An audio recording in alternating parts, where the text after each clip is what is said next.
Olá, seja bem-vindo à leitura da Bíblia 365. Vamos continuar hoje, no dia 20 de setembro, que é o dia 263. Em Isaías capítulo 33, versículo 10 até o capítulo 36, versículo 22. O Senhor, no entanto, diz: Agora me levantarei, agora mostrarei seu poder e minha força. Vocês só produzem capim seco e palha, seu sopro se transformará em fogo e os consumirá. Seu povo será completamente queimado, como espinheiro cortados e lançados no fogo. Preste atenção no que fiz, nações distantes. Vocês que estão próximas, reconheçam meu poder. Os pecadores em Sião tremem de medo, o terror se apodera dos ímpios. Quem pode conviver com esse fogo consumidor? Quem pode sobreviver a essas chamas devoradoras? Os que são justos e íntegros, que não lucram por meio desonestos, que se mantêm afastados de subornos, que não dão ouvidos aos que tramam assassinatos, que fecham os olhos para toda a tentação de fazer o mal, esses habitarão nas alturas. As rochas dos montes serão sua fortaleza, terão provisão de alimento, e não lhes faltará água. Seus olhos verão o Rei em todo o seu esplendor. Verão uma terra que se estende para longe. Vocês se lembrarão deste tempo de terror e perguntarão: onde estão os oficiais que contaram nossas torres?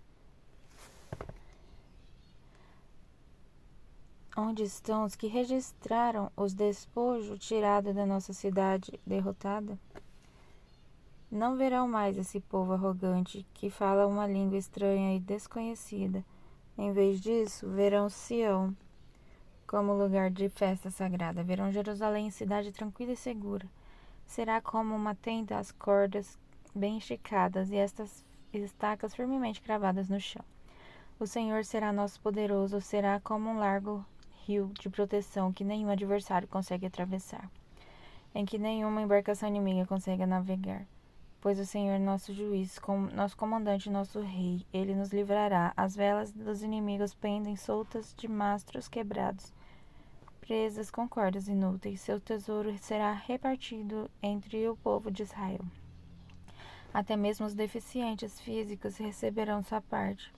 O povo já não dirá: estamos doentes e indefesos, pois o Senhor perdoará seus pecados.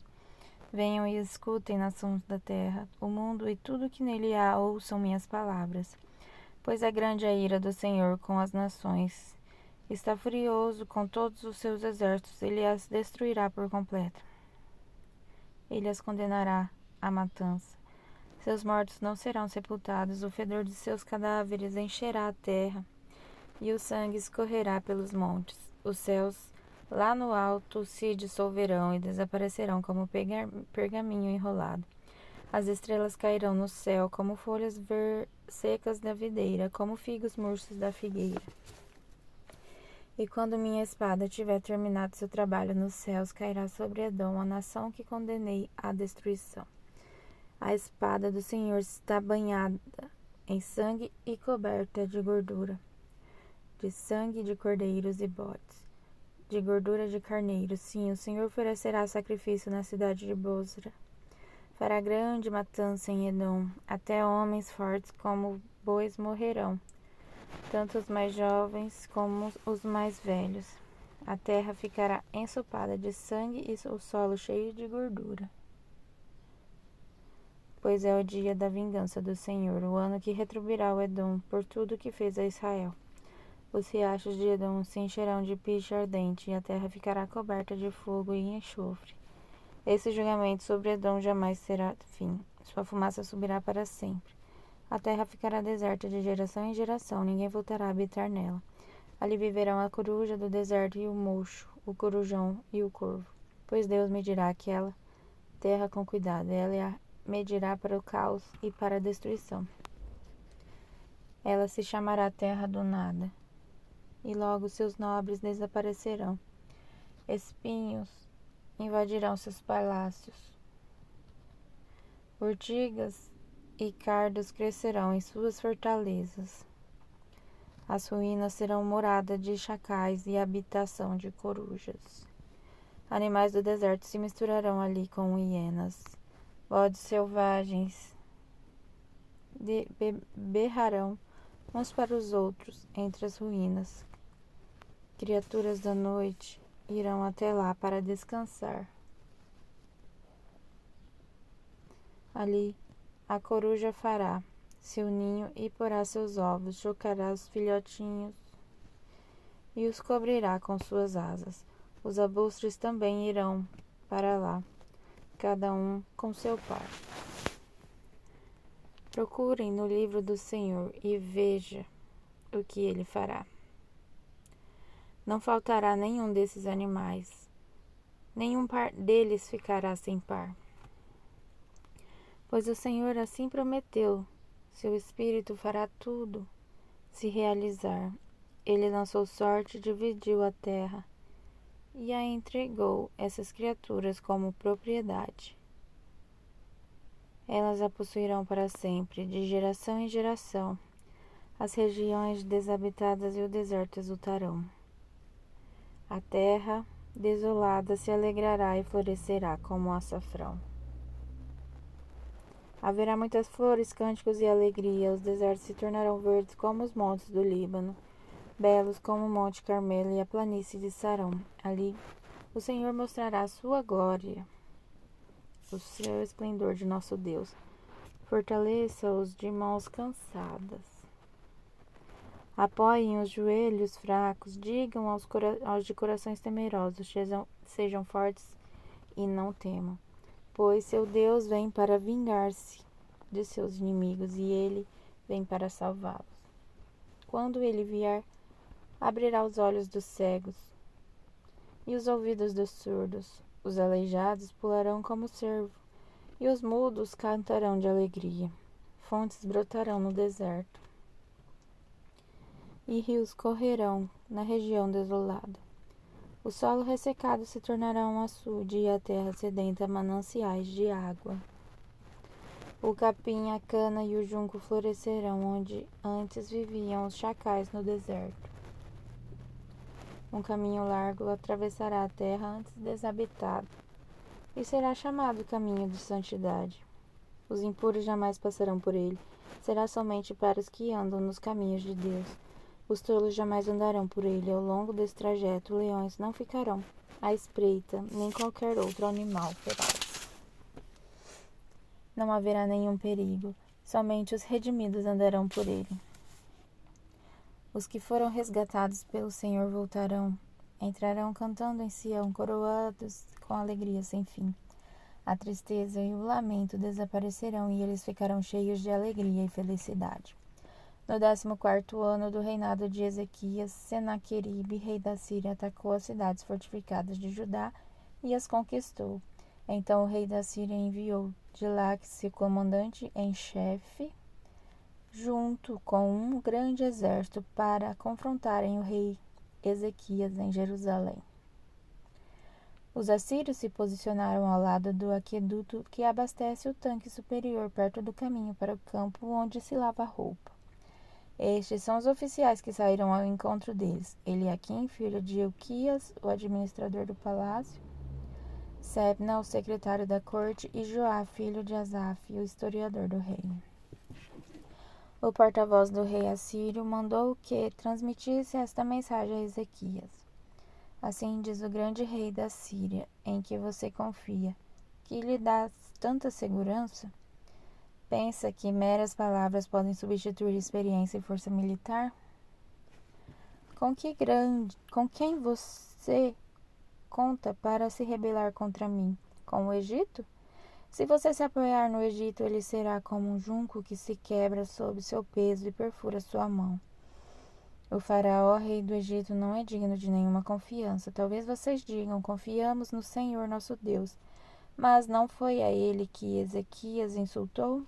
Ezequias não destruiu os santuários e altares dele e obrigou todos em Judá e Jerusalém a adorarem somente no altar em Jerusalém?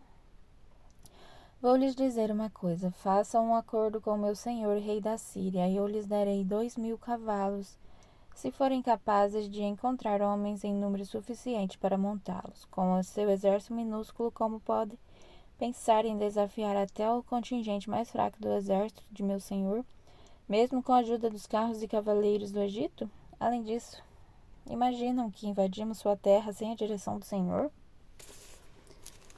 Foi o próprio Senhor que nos disse: ataquem esta terra e a destruam. Então Eliaquim, Sebna e Joá disseram ao porta-voz: por favor, fale conosco em aramaico, pois entendemos bem essa língua. Não fale em hebraico, pois o povo sobre o muro o ouvirá. O porta-voz, no entanto, respondeu: vocês pensam que meu senhor enviou essa mensagem apenas para vocês e para seu senhor? Ele quer que todo o povo ouça, pois quando cercarmos esta cidade, eles sofrerão junto com vocês. Ficarão tão famintos e sedentos que comerão as próprias fezes e beberão a própria urina. Então o porta-voz se levantou e gritou em hebraico: ouçam esta mensagem ao grande rei da Síria. Assim diz o rei: não deixem que Ezequias os engane. Ele jamais será capaz de livrá-los. Não deixem que ele os convença a confiar no Senhor, dizendo: certamente o Senhor nos livrará. Esta cidade jamais cairá nas mãos do rei da Síria. Não deem ouvidos a Ezequias. Estas são as condições que o rei da Síria oferece. Façam as pazes comigo, abram as portas e saiam. Então cada um de vocês continuará a comer de sua própria videira e de sua própria figueira e a beber de seu próprio poço. Depois providenciarei que sejam levados a outra terra como esta, uma terra com cereais e vinho novo, com pão e vinhedos. Não deixem Ezequias enganá-los, dizendo: o Senhor nos livrará. Acaso os deuses de alguma outra nação livraram seu povo do rei da Síria? O que aconteceu aos deuses de Arramate e de Arpade? E quanto aos deuses de Sepharvaim, acaso algum deus livrou Samaria de meu poder? Qual dos deuses de qualquer nação foi capaz de livrar seu povo do meu poder? O que os faz pensar que o Senhor pode livrar de Jerusalém de minhas mãos? Mas o povo permaneceu em silêncio e não disse uma palavra sequer, pois Ezequias havia ordenado: não lhes respondam. Então Eliaquim, filho de Hilquias, administrador do palácio, Sebna, secretário da corte, e Joá, filho de Asaf, historiador do reino, voltaram a Ezequias, rasgaram suas roupas e foram contar ao rei o que o porta-voz tinha dito. E agora em Gálatas, capítulo 5, versículo de 13 a 26. Porque vocês, irmãos, foram chamados para viver a liberdade, não a usem, porém, para satisfazer sua natureza humana. Ao contrário, usem-na para servir uns aos outros em amor, pois toda a lei pode ser resumida neste único mandamento: ame o próximo como a si mesmo. Mas se vocês, então, estão sempre mordendo e devorando uns aos outros, tenham cuidado, pois correm o risco de se destruírem. Por isso digo, deixem que o Espírito guie a sua vida, assim não satisfarão os anseios de sua natureza humana. A natureza humana deseja fazer exatamente o oposto que o Espírito quer. E o Espírito nos impele na direção contrária àquela desejada pela natureza humana. Essas duas forças se confrontam o tempo todo, de modo que vocês não têm liberdade de pôr em prática o que intentam fazer. Quando, porém, são guiados pelo Espírito, não estão debaixo da lei. Quando segue os desejos da natureza humana, os resultados são extremamente claros: imoralidade sexual, impureza, sensualidade, idolatria, feitiçaria, hostilidade, discórdia, ciúmes, acessos de raiva, ambição, egoístas, dissensões, divisões, inveja, bebedeira, festança, desregradas e outros pecados semelhantes. Repito o que disse antes: quem pratica essas coisas não herdará o reino de Deus, mas o Espírito produz este fruto: amor, alegria, paz, paciência, amabilidade, bondade, fidelidade, mansidão e domínio próprio. Não há lei contra essas coisas. Aquele que pertencem a Cristo Jesus crucificaram as paixões e os desejos de sua natureza humana. Uma vez que vivemos pelo Espírito, sigamos a direção do Espírito em toda a área de nossa vida. Não nos tornemos orgulhosos, provocando e invejando uns aos outros. Agora em Salmos, capítulo 64, versículo de 1 a 10. Ó Deus, ouve minha queixa, protege-me das ameaças de meus inimigos, esconde-me das tramas dessa multidão perversa. do tumulto dos que praticam o mal. Eles afiam a língua como espada e apontam palavras amargas como flecha. De emboscadas atiram os inocentes, atacam de repente sem medo algum, animam uns aos outros a fazer o mal e planejam como preparar armadilhas em segredo. Quem nos verá? Perguntam.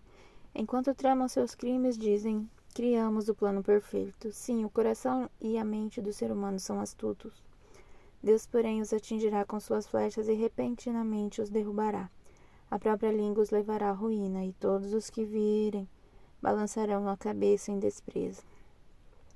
Quando isso acontecer, todos temerão, proclamarão as obras de Deus e entenderão o que ele faz. Os justos se alegrarão no Senhor e nele encontrarão refúgio, e os que têm coração íntegro o louvarão. E agora em Provérbios, capítulo 23, versículo 23. Adquira a verdade e não a venda, obtenha sabedoria, instrução e discernimento. Até amanhã no dia 264.